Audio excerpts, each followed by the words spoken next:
koncie wypowiedziane w aplikacji Rossmann wesprze akcję na rzecz zdrowia psychicznego dzieci.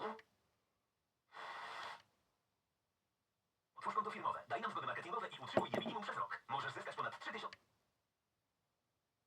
Wyprzedaży rocznika. Sprawdź szczegóły na BYD.com i u autoryzowanych dealerów.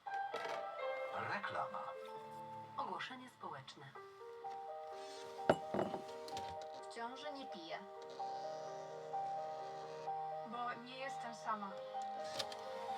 Bo chcę, żeby moje dziecko było zdrowe.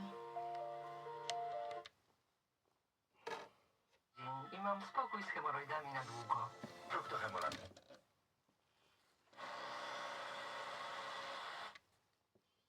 Tabletki 1000 mg wiosnuje. Leczenie objawowe do leciwości.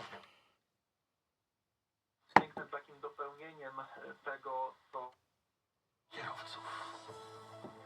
Mariusz Dąbrowski, zapraszam. Nowe utrudnienie. Autostrada 1, odcinek węzeł Łykanów, węzeł Częstochowa Północ.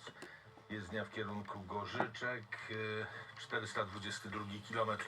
Tam doszło do zderzenia dwóch aut osobowych. Zablokowany jest jeden z pasów ruchu. Kolejne nowe utrudnienie. Droga ekspresowa S3, odcinek węzeł Skwierzyna Południe.